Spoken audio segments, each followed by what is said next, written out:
There's no way you can guess all 10 of these albums. You lose! Good day, sir! When I pick my favorites each year, I lean heavily on records with original sounds that really stick with me. And the resulting list, perhaps this year more than ever, is all over the place. It got wild. It got a bit goofy, and dare I say it, it even got slightly wacky. So pause and take a shot in the comments if you want to, but you're not gonna get it. Wrong, wrong, wrong, wrong. Wrong, wrong, wrong, wrong. Our first pick is a particularly vicious slice of cavernous death metal featuring Artificial Brain and Fawn Limbs guitarist Samuel Smith, and some truly thunderous drumming engineered and mastered by Colin Marston of Gorguts, Callous, and Behold the Arctopus. We're talking about Aeviterne with the Ailing Facade.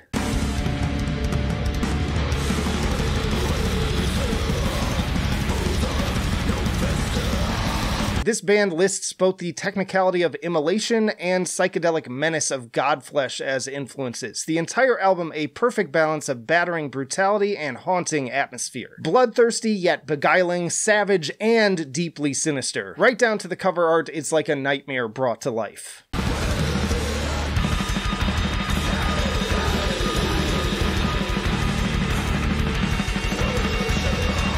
Next up is a highly underrated Greek avant-garde black metal band I've mentioned a few times this year for fans of bands like Psy, and it's Aenaon with Mnemosyne.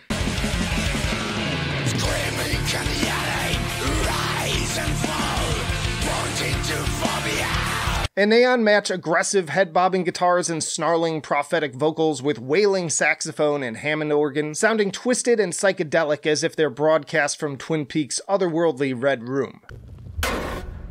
Plodding bass, eerie organ breaks, and Faith No More meets black metal sensibilities are all painstakingly crafted with an attention to detail that puts most other bands to shame.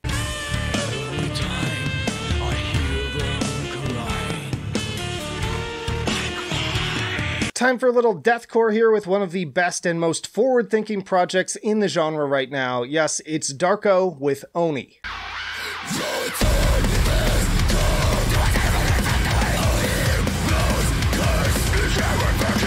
Darko is the insane union of Chelsea Grin's Tom Barber and Amur's Josh Miller. And despite cranking out material like some crazy assembly line, somehow everything they release ends up being both the most infectious and most original stuff out there. It's super heavy and groovy for headbanging, but also brimming with unique sonic textures and easily some of the most wild vocal performances in the game right now.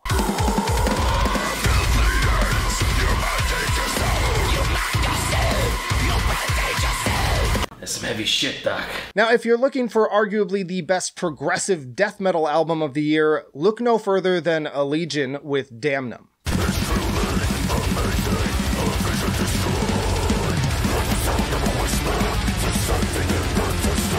Allegaeon continued to prove their worth with incredibly technical performances, but also while greatly expanding their repertoire of sound. Both the clean and harsh vocals sound better than ever, matching the complex songwriting and instrumentation for a truly dynamic experience. Not to mention great little detours into other styles like the Spanish guitar of To Carry My Grief Through Torpor and Silence, some absolutely stunning piano on Blight, and Called Home, which feels like a straight-up love letter to Opeth.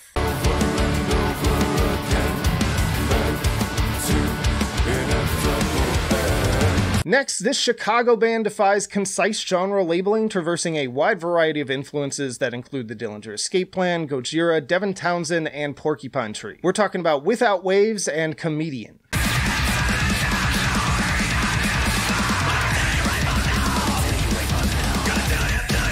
Opening track Good Grief alone runs quite the stylistic gauntlet over its relatively brief runtime with Mike Patton vocals, chaotic fusions of prog and mathcore riffs, blackened tremolos against pop-influenced singing, electronic effects, and a big chunky outro. I love albums where every song has something a bit different to offer, and Comedian definitely delivers in that department with ragers like Algorithm, Deftones meets Tears for Fears on Sleep Deep, and more progressive and expansive content like Set and Setting, and also vaguely Opeth Do What Scares You and Slight in Shadows.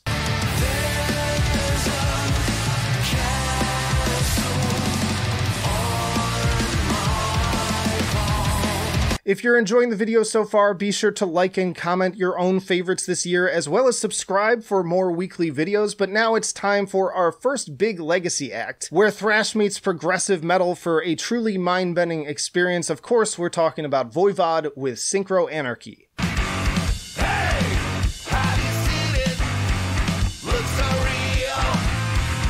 I feel confident in saying that this is one of the band's best albums, going toe-to-toe even with classics like Nothing Face and Dimension Hatros. Why would you say something so controversial yet so brave? Whether you're a longtime fan or complete newcomer, I think there's plenty to enjoy with this one. The highly technical drumming and guitar work are in top form, with Rocky frequently stealing the show on bass, and tracks like Paranormalium, Synchro Anarchy, and Planet Eaters in particular really showcase their best progressive qualities with seemingly endless riffs and frequently unpredictable transitions.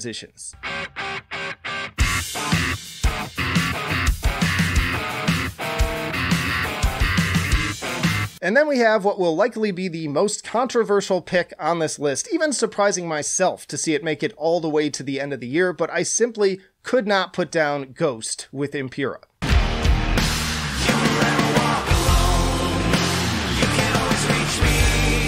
Rage at this pick if you want with that generic Ghost isn't metal energy, but if this is metal,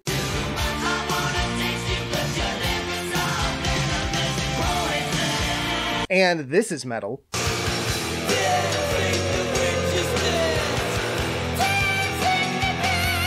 then the same rule applies for Impera. Why do you hate fun? What inspired me the most about this album is the sheer amount of variety on display, while also providing hit after hit with some of their catchiest songwriting to date. Ghost touch on so many classic influences with this record, from Rush and Van Halen to Faith No More and Danny Elfman. Not to mention, I think that Hunter's Moon goes just as hard as any Alice Cooper or Merciful Fate track. It's a hunter's moon.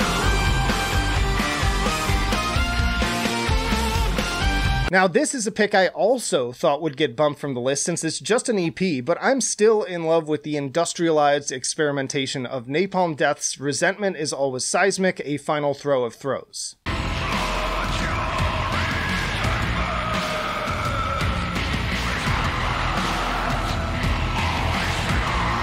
Especially in the world of grindcore, it's amazing to see a legacy act only age like a fine wine and remain leaps and bounds ahead of their peers. It's got straight grinders like Narcissus, the hypnotic and haunting atmosphere of the Resentment tracks, and even a sick Bad Brains cover. Easily one of the most unique releases of 2022. If you loved Throes of Joy in the Jaws of Defeatism, you are going to love this follow-up for all the same reasons, right down to their absolutely demented take on Slab's People Pie.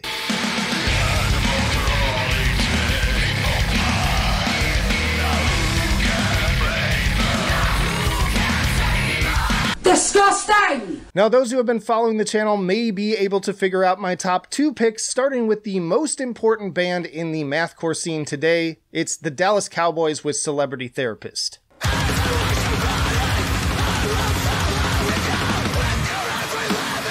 The Dallas Cowboys continue to bring the intensity with the insane guitar work and chaotic pace changes, while even more so than last time keeping me constantly on my toes with the songwriting. It's clear that aside from being influenced by the obvious likes of the Dillinger Escape Plan, Botch, Every Time I Die, and the number 12 Looks Like You, they also maintain a steady diet of everything from Brand New and Say Anything to My Chemical Romance. I know I still have viewers who see metalcore as a bad word with nothing to offer these days, but I consider this album as proof that a talented band in any genre can surprise you with something genuinely one of a kind.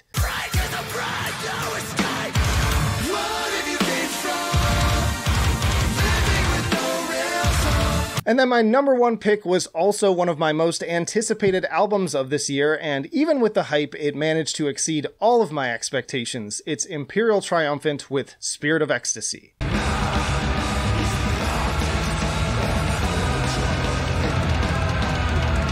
With Spirit of Ecstasy, Imperial Triumphant have truly outdone themselves with tracks like Maximalist Scream, Tower of Glory, City of Shame, and Mercurius Gilded easily among their most mind-bending compositions to date. Not to mention wonderful guest appearances from Voivod Snake and Kenny G, of all people. They continue to deliver on their usual promise of insane jazz-infused performances, but with clear continued maturation in terms of their songwriting. And the flourishes of saxophone, trumpet, piano, and other instruments just keep getting better and better for an uncanny vibe that is as disturbing as it is strangely infectious.